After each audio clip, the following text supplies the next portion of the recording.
আমন্ত্রণ জিটিভির নিয়মিত স্বাস্থ্য বিষয়ক সাপ্তাহিক আয়োজন Unito pharmaceuticals limited doctor chamber অনুষ্ঠানে। প্রিয় দর্শক, আপনাদের সাথে আছি আমি ডাক্তার অর্থি জোখরিফ। জন্মের পর শিশুর চোখ ধীরে ধীরে আলো দেখতে শুরু করে, তবে অনেক সময় জন্মের শুরুতে শিশুর চোখের ভিতরে গুরুত্বপূর্ণ অংশ রেটিনা ঠিকমতো বিকশিত না হলে তা একটি শিশুর দৃষ্টিশক্তিকে কিংবা দৃষ্টির যে মাত্রাটি রয়েছে তা পার্মানেন্টভাবে ক্ষতিগ্রস্ত করতে পারে। দর্শক, আমাদের সমাজে এমন অনেক শিশু রয়েছে যারা হঠাৎ করে জন্মের পরে বাঁকা চোখ কিংবা টেরা চোখ নিয়ে জন্মায়, কিন্তু আমাদের সমাজ সেটিকে খানিকটা লক্ষ্যে কিংবা ভালো কিছুর ইঙ্গিতপূর্ণ বা দৃষ্টিকোণ থেকে বিষয়টিকে এড়িয়ে যায় কিংবা বিষয়টিকে গুরুত্ব দেয় না।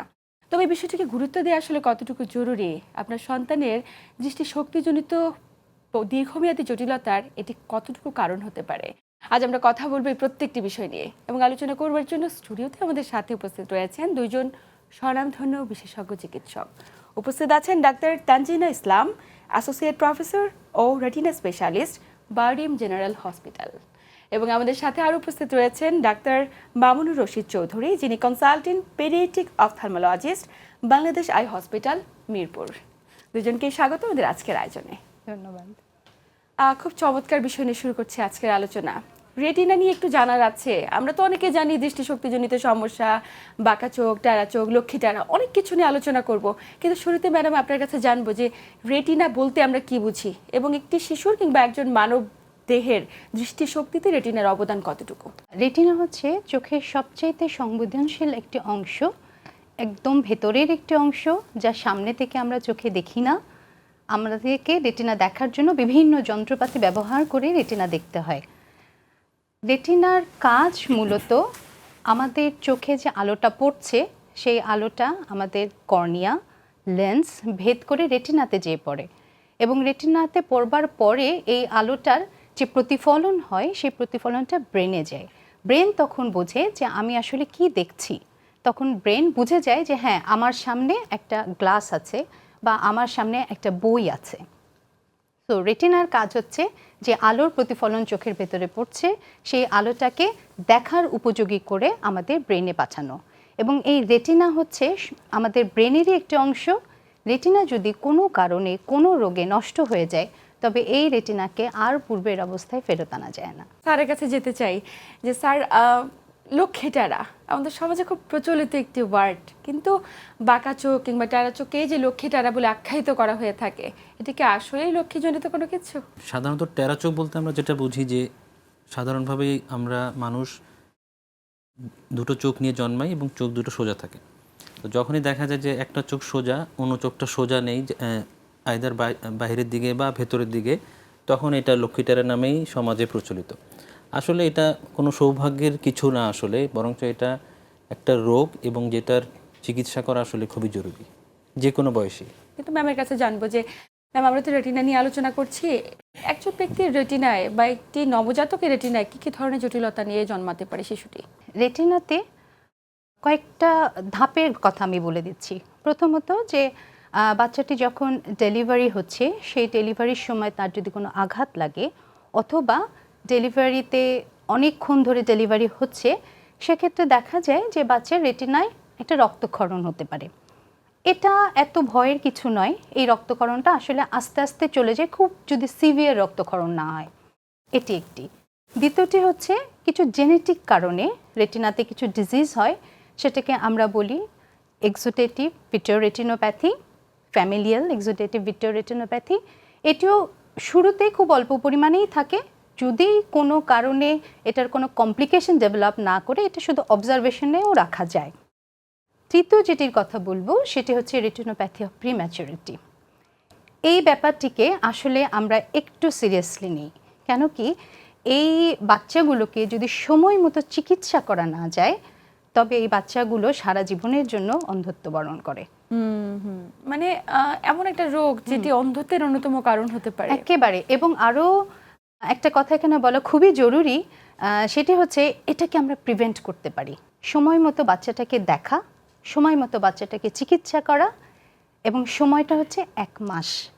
এই 1 মাসটা খুব জরুরি। 1 মাস হচ্ছে চোখের জ্যোতির জন্য। এই 1 মাসের মধ্যে যদি আমরা বাচ্চাটাকে স্ক্রিনিং করে তার এই রোগটা আছে কিনা সেটাকে আইডেন্টিফাই করে আমরা যদি তার সঠিক চিকিৎসা দিতে পারি, সেক্ষেত্রে বাচ্চা অন্ধ হবে না। আচ্ছা, তাহলে একজন অভিভাবক কি করে বুঝবে সন্তানটির রেটিনোপ্যাথি প্রিম্যাচুরিটি হয়েছে কিনা? কারণ বাচ্চা তো তার মুখের ভাষা প্রকাশ করতে পারছে না, বা সে তো বুঝতেও পারছে না যে সে স্বচ্ছভাবে কোনো কিছু দেখছে কিনা। খুবই সুন্দর প্রশ্ন এটা, কারণ আসলে রেটিনোপ্যাথি অফ প্রিম্যাচুরিটি হয় একেবারেই নবজাতক শিশুর। সেক্ষেত্রে বাবা মাও কিছু বুঝতে পারবে না, বাচ্চা তো বুঝতেই পারবে না। বুঝবে হচ্ছে ফিজিশিয়ান, যে তাকে দেখছে, একজন গাইনোকোলজিস্ট অথবা একজন নিওনাটোলজিস্ট। আরওপি এই রোগটা সব নবজাতকের হবে না, হবে কিছু নবজাতক যারা 35 সপ্তাহের আগে জন্ম নেয়। আমরা জানি যে নর্মাল জেস্টেশনের পিরিয়ড বা গর্ভে একটা বাচ্চা কতদিন থাকে, 38 সপ্তাহ থেকে 42 সপ্তাহ। কিন্তু যেই বাচ্চাগুলো 35 সপ্তাহ অথবা 35 সপ্তাহের আগে জন্ম নিচ্ছে এবং যে বাচ্চাগুলোর ওজন 2 কেজি বা 2 কেজির নিচে, এই বাচ্চাগুলোকে অবশ্যই আরওপি স্ক্রিনিং করতে হবে, যে তার আরওপি ডিজিজটা থাকার সম্ভাবনা অন্যান্য বাচ্চার চাইতে বেশি। সেক্ষেত্রে নবজাতক জন্মানোর কত দিনের মাঝে পরীক্ষাটা করানো উচিত? অবশ্যই 30 দিনের মধ্যে। এখানে আমরা দুটো ক্রাইটেরিয়াকে ফলো করি, একটা হচ্ছে 30 দিন আর একটা হচ্ছে 20 দিন। যে বাচ্চাগুলো 35 সপ্তাহ বা 35 সপ্তাহের আগে জন্মাচ্ছে এবং 2 কেজি বা 2 কেজির নিচে, এই বাচ্চাগুলোকে অবশ্যই 30 দিনের মধ্যে। যে বাচ্চাগুলোর ওজন 1.5 মানে 1.5 কেজি অথবা 30 সপ্তাহের আগে যে বাচ্চাগুলো জন্ম নিচ্ছে, এই বাচ্চাগুলোকে 20 দিনের মধ্যে দেখাতে হবে। এই দিনটা সবচেয়ে জরুরি। এই দিনটুকুর মধ্যে আমরা যদি একটা বাচ্চা যদি খুব খারাপ আরওপিও থাকে, ট্রিটমেন্ট করলে বাচ্চা ভালো রাখা যায়। রেটিনোপ্যাথি প্রিম্যাচুরিটি হলে তাৎক্ষণিকভাবে অভিভাবকদের কতটুকু সচেতন থাকা প্রয়োজন? স্যার, একটু জানবো যে বাঁকা টেরা কিংবা চোখ বাঁকা কিংবা টেরা চোখ, এই যে জটিলতাটি আসলে কি কারণে হয়ে থাকে এবং কেন আমরা এটাকে লক্ষ্মী টেরা বলে থাকি? যে কোনো বয়সেই বাঁকা বা টেরা চোখ হতে পারে, এবং আমরা প্রথমেই দেখি যে একটা টেরা চোখ যখনই আমাদের কাছে আসে, আমরা ধারণা করি যে এই চোখটা হয়তো অন্য চোখ যেটা সোজা সেই তুলনায় দুর্বল দৃষ্টির ক্ষেত্রে। তো সেক্ষেত্রে প্রথমেই আমরা দেখি যে আসলে কতখানি দৃষ্টি আছে এই চোখে, এবং বেশিরভাগ ক্ষেত্রে কারণ দেখা যায় যে চশমা দৃষ্টি ত্রুটি থেকেই বাঁকাটা দেখা যায়। চশমার একটু পাওয়ার দিতে হয় এবং চশমা চোখে দিলেই সেটার মাধ্যমে অনেক সময় বাঁকাটা ঠিক হয়ে যায়। কিছু ক্ষেত্রে দেখা যায় চোখের নিজস্ব কিছু রোগ, যেমন চোখে যদি ছানি থাকে বা রেটিনা, যেটা নিয়ে ম্যাডাম আলাপ করছেন, রেটিনা কোনো রোগ বা রেটিনা ছিঁড়ে গিয়েছে কিন্তু চিকিৎসা করা হচ্ছে না, এইসব রোগের ক্ষেত্রে অনেক দিন ফেলে রাখলেও কিন্তু চোখ আস্তে আস্তে বাঁকা হয়ে যেতে পারে। আর বাচ্চাদের ক্ষেত্রে একটা খুব গুরুত্বপূর্ণ যেটা, সেটা হচ্ছে চোখের এক ধরনের টিউমার, যেটাকে আমরা রেটিনোব্লাস্টোমা বলে থাকি। কিছু ক্ষেত্রে এই রেটিনোব্লাস্টোমা রোগীরা বাঁকা চোখ নিয়ে আসতে পারে। আচ্ছা। এবং এটা খুবই জরুরি, যদি আমরা রোগটা ধরতে পারি তাহলে তো ইনিশিয়ালি ট্রিটমেন্ট করলে রোগী সেরে ওঠে, কিন্তু লেট স্টেজে দেখা যায় যে এটা রোগীর বা শিশুর প্রাণঘাতী রোগ হিসেবে দেখা দিতে পারে টিউমারটা, যদি আমরা ট্রিটমেন্ট না করি। সেক্ষেত্রে কিন্তু এই বাঁকা চোখ দেখা যাচ্ছে যে বাঁকা চোখ আসলে তার মেইন সমস্যা ছিল টিউমার। আচ্ছা। পাশাপাশি অনেক ক্ষেত্রে দেখা যায় ডায়াবেটিক রোগী যারা হাইপারটেনসিভ কিন্তু অনেকদিন ধরে কন্ট্রোল নাই, সেসব ক্ষেত্রেও কিন্তু নার্ভ উইক হয়ে চোখ বাঁকা হতে পারে। আর অনেক ক্ষেত্রে আমরা পাই যে অন্য কোনো কারণই নেই, শুধুমাত্র চোখটা বাঁকা, অন্য সব দিক থেকে চোখটা নর্মাল আছে, সেক্ষেত্রে আমরা সেই অনুযায়ী চিকিৎসা করি। আর লক্ষ্মী টেরাটা আসলে পুরোটাই আসলে সমাজের একটা মিথ হিসেবেই চলে আসছে এতদিন ধরে, যে অনেক দিন ধরে ছোটবেলা থেকেই লক্ষ্মী টেরা নিয়ে আছে কিন্তু কোনো ট্রিটমেন্ট হচ্ছে না, কারণ সবাই ধরে নিয়েছে এটা একটা ফ্যামিলির সৌভাগ্যের একটা কিছু। আসলে এটা একটা রোগ যেটা আসলে চিকিৎসা দরকার। ম্যামের কাছে একটু আসবো যে ম্যাম, এই যে আমরা রেটিনোপ্যাথি প্রিম্যাচুরিটি নিয়ে আলোচনা করছিলাম বিরতির আগে, তো 30 দিনের মাঝে তো বাচ্চাটাকে শনাক্তের আওতাভুক্ত করলাম আমরা স্ক্রিনিংয়ের মাধ্যমে। যদি আমরা বুঝে উঠতে পারি যে রেটিনোপ্যাথি প্রিম্যাচুরিটি হয়েছে, তাৎক্ষণিকভাবে করণীয় কি? তার আগে একটু বলে নেই যে রেটিনোপ্যাথি প্রিম্যাচুরিটি জিনিসটা হচ্ছে আমাদের রেটিনার ভেতরে যে রক্তনালীগুলো থাকে, এই রক্তনালীগুলোর ডেভেলপমেন্ট। যে বাচ্চাটা 35 সপ্তাহ হয়ে যায় তার একটা নর্মাল ডেভেলপমেন্ট হয় না। দ্বিতীয়ত তার ওজন কম, এবং 3 নম্বর আরেকটা ইস্যু হচ্ছে যে বাচ্চাগুলো কম ওজন আগে জন্ম নিল, ডেফিনেটলি তাদেরকে এনআইসিইউতে রাখতে হয় এবং সেখানে তাদেরকে অক্সিজেন থেরাপি দিতে হয় জীবন বাঁচানোর জন্য। আচ্ছা, এটা করতেই হবে। এই যে অক্সিজেনটা দেয়া হলো, এটাও একটা ফ্যাক্টর হিসেবে কাজ করে একটা বাচ্চার এই আরওপি বা রেটিনোপ্যাথি প্রিম্যাচুরিটি ডেভেলপমেন্টের জন্য। তো সেক্ষেত্রে যেটা হয় যে স্ক্রিনিং করে যদি দেখা যায় রেটিনোপ্যাথি অফ প্রিমেচুর আসলে 5টা স্টেজ, 1 2 3 4 5, আচ্ছা 1 2 স্টেজ যদি থাকে সেটা ভালো। এই স্টেজটা একটা অবজারভেশন, বাচ্চাকে ভালো মতো নার্সিং, ইম্পর্ট্যান্ট জিনিস ব্রেস্ট ফিডিং, এটা করে বাচ্চা ভালো হয়ে যায়, চিকিৎসা লাগছে না। কিন্তু যদি 3 নম্বর ধাপ বা 4 নম্বর ধাপ আসে তখন আমাদের চিকিৎসাটা জরুরি। 3 নম্বর ধাপে আমরা কি করি, যেই অংশটুকু রেটিনায় রক্তনালী তৈরি হয়নি ওটা আমরা লেজারের মাধ্যমে অ্যাবলেশন করে দেই, মানে নষ্ট করে দেই, আচ্ছা যাতে রক্তনালীগুলো এরোপাথারি বড় না হতে পারে। ঠিক আছে। 4 নম্বর ধাপ যেটা, সেখানে দেখা যায় যে কিছু রেটিনা হালকা হয়ে ছুটে আসে, অথবা ওই যে নতুন রক্তনালীটা তৈরি হলো সেখান থেকে রক্তকরণ হয়ে সামনে চলে আসলো। সেক্ষেত্রে আমরা একটা সার্জারি করে দিই। সার্জারি করলে আলহামদুলিল্লাহ তার ভিশন ভালো থাকে। 5 নম্বর ধাপ, এটা আমরা সবচেয়ে ভয় পাই এবং আমরা চাই না কোনো বাচ্চা 5 নম্বর ধাপ নিয়ে আসুক। খুব সহসাই একটা বাচ্চা কিন্তু 5 নম্বর ধাপ নিয়ে জন্মাবে না, ও 1 2 3 4 তারপরে 5-এ যাবে, মানে কয়েকটা স্টেপ পেরিয়ে যাওয়ার পরে বয়সের সাথে সাথে স্টেপগুলো বাড়তে একদমই থাকে। তাই। তো সেক্ষেত্রে 5 নম্বর ধাপে তাকে যেতে দেয়া যাবে না। 5 নম্বর ধাপে যাওয়ার জন্য তার 30 দিন দরকার যদি তার আরোপিটা থেকে থাকে। তো 5 নম্বর ধাপে গেলেও আমরা সার্জারি করি, চেষ্টা করি আমরা রেটিনাটাকে প্রপারলি বসানোর জন্য। কিন্তু সত্য কথা যেটা, যে রেটিনা খুব ভালোভাবে বসে গেলেও তার দৃষ্টিশক্তিটা আসলে ওভাবে ফেরত আনা যায় না। হয়তো বাচ্চাটা একেবারে অন্ধ হয়ে যায় না ঠিকই, কিন্তু এই যে একটু আলোটা দেখতে পাচ্ছে বা আঙুলগুলো গুনতে পারছে এইটুকুই, কিন্তু সেটাও তো একটা বাচ্চার জন্য আসলে দুঃখজনক একটা পর্যায়ে। এই পর্যায়ে আসলে যেতে দেয়া যাবে না, একদমই না। নিঃসন্দেহে মানে এই জায়গাটাতে যদি আর্লি স্ক্রিনিং করা যায়, 30 দিনের আগেই যদি স্ক্রিনিংটা করা যায়, হয়তো বা এত বড় স্টেপে গিয়ে চিকিৎসা পদ্ধতিটা এত জটিল হবার কোনো সুযোগ থাকে না।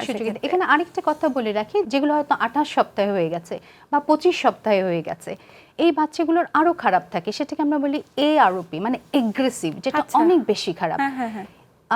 এই বাচ্চাগুলোকে যদি সঠিক সময়ে আমরা স্ক্রিনিং করে বের করতে পারি যে তার AROP আছে, একটা মাত্র ইনজেকশন, চোখের ভেতরে একটা ইনজেকশন অ্যান্টি-VEGF, এটা দিলে অনেক বাচ্চা ভালো থাকে। এবং আমার যেটা আমার অভিজ্ঞতায় আমি অনেক বাচ্চার এই AROP নিয়ে অনেক বাচ্চা আমার কাছে ইনজেকশন দিয়েছে এবং বাচ্চার এখন 5-6 বছর হয়ে গেছে, ওরা খুব ভালো স্বাভাবিক জীবনযাপন করছে, একেবারেই স্বাভাবিক জীবন, এমনকি ওতে চশমাটাও লাগছে না। বাহ, আরো বিস্তারিত জানবো, খুব চমৎকার তথ্য দিচ্ছেন।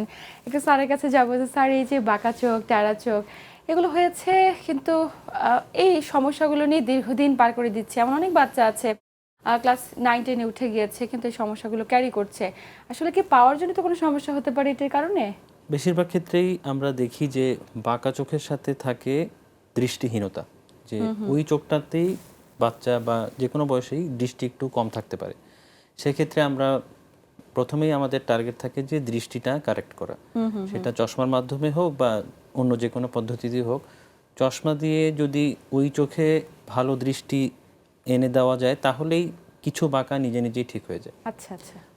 চশমা দিয়ে যদি পুরোপুরি ঠিক হয়ে যায় তাহলে তো সেটাই মেইন চিকিৎসা হিসেবে আমরা কন্টিনিউ করতে থাকি। অনেক সময় চশমার পাশাপাশি কিছু এক্সট্রা থেরাপি দিতে হয় দৃষ্টি বাড়ানোর জন্য, আমরা অ্যামব্লিওপিয়া থেরাপি বলে থাকি আমাদের পরিভাষায়। তো সেটা অ্যাড করা লাগে। থেরাপি বা চশমাতেও যদি পুরোপুরি না সারে তখন আমরা থার্ড স্টেপ হিসেবে সার্জারিতে যাই চোখ সোজা করতে আর কি। আচ্ছা, এই যে সার্জারির অপশনটিতে আসলাম আমরা, শুরুতে কারেকশন করতে পারছি না এবং একটি নির্দিষ্ট সময় পরে। সার্জারি তো ঝুঁকিপূর্ণ একটা প্রসিডিউর, অবশ্যই পার্শ্ব প্রতিক্রিয়া রয়েছে। স্যার, সার্জারি করলে কি ওই বাচ্চাটি পরবর্তীতে একদম সুস্থ স্বাভাবিক জীবনযাপন করতে পারে, নাকি পরবর্তীতে আবারও টেরা চোখ, বাঁকা চোখ হয়ে যাওয়ার কোনো শঙ্কা রয়েছে? সার্জারির ব্যাপারটা হলো যে শুরুতে আমরা সার্জারি শব্দটা শুনলে একটু আমরা ভয় পাই সবাই। মানে মেডিকেলের যে কোনো সার্জারি আপনার একটু ঝুঁকি থাকবেই, সেটা অ্যানেস্থেশিয়া রিলেটেড হোক বা অন্য যে কোনো হোক। তো এসব ক্ষেত্রে আমরা যেটা করি, আমাদের যে অজ্ঞানবিদ বা অ্যানেস্থেশিওলজিস্ট, ওনাদের ফুল কনসেন্ট নিয়ে কোনো পেশেন্ট যখন ফিট হয় তখনই আমরা সার্জারিতে চলে যাই। এবং দুই চোখে টোটাল 4 থেকে 8টা মাংসপেশিতে আমরা অপারেশন করি। ফার্স্ট স্টেপ 90% ক্ষেত্রে একটা অপারেশনেই ঠিক হয়ে যায়। কিছু 5% বা 10% ক্ষেত্রে সেকেন্ড টাইম সার্জারি লাগতে পারে চোখ সোজা করতে, বাট বেশিরভাগই অপারেশনের মাধ্যমে ঠিক করা সম্ভব। আচ্ছা, এবং মানে অপারেশন কি এক ধাপেই সম্পূর্ণ করা যায়? বেশিরভাগ ক্ষেত্রে এক ধাপেই হয়ে যায় ইনশাআল্লাহ, বেশিরভাগ ক্ষেত্রে। ওই যে বললাম যে 90-95% আমাদের এক ধাপেই হয়ে যায়। 5 থেকে 10% কেসে হয়তো আমাদের সেকেন্ড টাইম ইন্টারভেনশন করতে হয়। আচ্ছা, কিন্তু অনেকের একটা শঙ্কা রয়ে যায় যে জি। অপারেশন করালাম, বাচ্চাটা যদি আবার 5 বছর পর বা 2 বছর পর বা একটা নির্দিষ্ট সময় পরে গিয়ে আবারও চোখটি টানা হয়ে যায় বা বাঁকা হয়ে যায়, এটা কি হতে পারে কিনা? খুবই রেয়ার, খুবই রেয়ার। সাধারণত আমাদের প্র্যাকটিসিং লাইফে আমরা খুবই কম পাই এবং লাগলে ওই সেকেন্ড সার্জারির মাধ্যমে সেটাও কারেক্ট করা সম্ভব। এবং যখন সার্জারি করে ফেলা হয়, সার্জারির পরবর্তীতে কি বাচ্চাগুলোর নিয়মিত ফলো আপ করা কতটুকু জরুরি, বা আদৌ কি কালার পাওয়ার কারেকশন করার প্রয়োজনীয়তা রয়েছে কিনা? পাওয়ারের ব্যাপারটা একটু ভিন্ন, যেটা হলো যে যাদের পাওয়ার লাগে কিছু পাওয়ার অপারেশনের পরেও দিয়ে যেতে হয়, এটা থাকে। আর কিছু পাওয়ার কমে আসে, যেমন প্লাস পাওয়ারগুলো একটু কমে আসে, ওটা আমরা গ্র্যাজুয়ালি অফ করে দিই। এই হলো দুটা পদ্ধতি। আর বাচ্চাদের ক্ষেত্রে যেটা হয়, শুরুতে যখন ওরা ছোট, বাবা মায়েরাই সাথে করে নিয়ে আসে, গার্জিয়ানরাই নিয়ে আসে। তো যখন তারা একটু বড় হয়ে যায়, কলেজ ভার্সিটি, তখন তারা নিজেরাই আসে। এটা খুব একটা মজার জিনিস যে তারা নিজেরাই এসে বছরে একবার আমাদেরকে ফলো আপ করে যায়।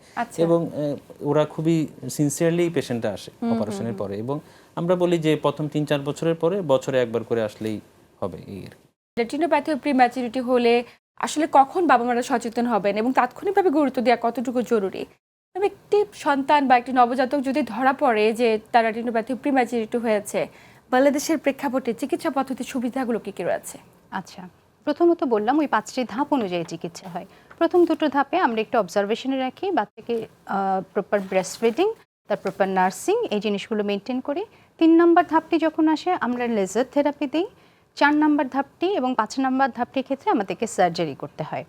এখন সব হসপিটালে আসলে এই চিকিৎসার সুবিধাটা আসলে পাওয়া যায় না। এটা একটু খোঁজ নিয়ে দেখতে হবে যে স্পেশালাইজড কিছু হসপিটাল আছে যারা এই আরোপি রোগীর চিকিৎসা দিচ্ছে, সেই হসপিটালগুলোতে আসলে বাচ্চাগুলোকে রেফার করতে হবে। এখন বাচ্চাটাকে রেফার করবে কে?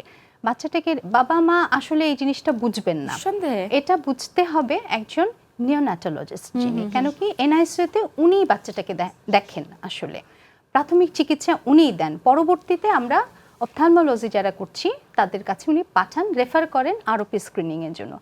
সেক্ষেত্রে উনি আমাদেরকে রেফার করবেন যে এই বাচ্চাটার একটা আরওপি স্ক্রিনিং করতে হবে 30 দিনের মধ্যে। এটা বাচ্চার বাবা মাকে এই কাজটা খুব ভালোভাবে বুঝিয়ে দিতে হবে 30 দিন।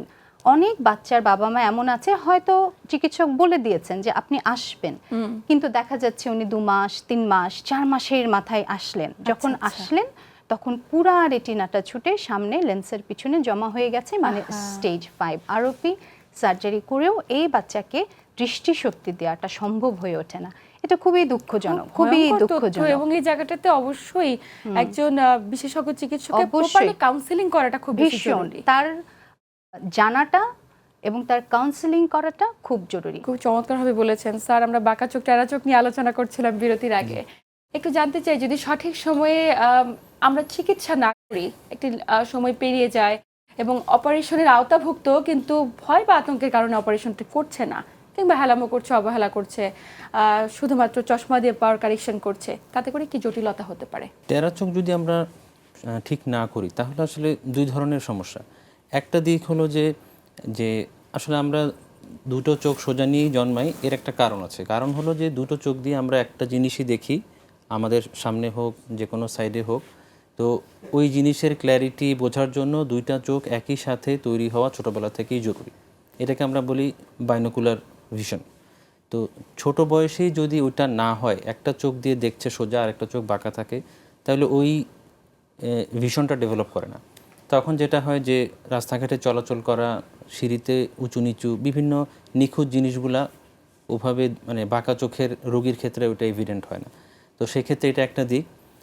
আরেকটা দিক হচ্ছে যে কিছুক্ষণ আগে আমি বলেছিলাম যে বাঁকা চোখ টিউমারের জন্য হয়েছে কিনা ওটা আমাদেরকে দেখতে হবে। টিউমারের চিকিৎসাটা যদি আমরা না করি, মানে বাঁকা চোখের চিকিৎসাই করছি না, টিউমার বাড়ছে, তখন কিন্তু ওর জীবনের হুমকি হয়ে দাঁড়াবে তখন। আরেকটা হচ্ছে যে সামাজিক দিকেও আমরা যদি দেখি যে এই বাচ্চারা যখন স্কুলে যাবে, কলেজে যাবে, ভার্সিটিতে যাবে, তারা কিন্তু একটু বুলিংয়ের শিকার হয় ফ্রেন্ডদের মধ্যে বা বিভিন্ন সামাজিক অনুষ্ঠানে। তারা একটু পিছিয়ে পড়ে, যে নিজেদেরকে একটা ইনফেরিয়রিটি কমপ্লেক্সে ভুগতে থাকে বাঁকা চোখের জন্য। এবং যে কোনো অফিসে চাকরির ইন্টারভিউতে গেলেও তারা মনে করে যে না, হয়তো এই ক্যান্ডিডেটটার চোখের দৃষ্টি ক্ষমতা অত ভালো না বা তাদের অ্যাপিয়ারেন্সটা অত ভালো না, তারা একটু পিছিয়ে পড়ে সবখানে। আচ্ছা আচ্ছা। তো আমরা এই জিনিসটা তো আমরা জোর দিই। সো একটা তো ক্লিনিক্যাল দিক প্লাস শারীরিক যে দিক প্লাস সামাজিক দিকটা চিন্তা করেও আসলে এটা অ্যাড্রেস করা খুবই জরুরি। নিঃসন্দেহে একটু ম্যামের কাছে আসবো। আমরা তো রেটিনোপ্যাথি প্রিম্যাচুরিটি নিয়ে আলোচনা করছি, খুব চমৎকার কিছু তথ্য পেলাম, যে তথ্যগুলো আসলে প্রত্যেকটি বাবা মায়ের জন্য একান্তই কর্তব্য। কিন্তু আমরা যে বিষয়টি নিয়ে শুরু করেছিলাম যে বাচ্চাগুলো রেটিনোপ্যাথি প্রিম্যাচুরিটি হচ্ছে শুধুমাত্র ওজন কম হবার কারণে বা আর্লি ডেলিভারি হবার কারণে, সেক্ষেত্রে একজন গর্ভবতী মায়ের আসলে কতটুকু সচেতন থাকা প্রয়োজন? খুবই গুরুত্বপূর্ণ একটা প্রশ্ন।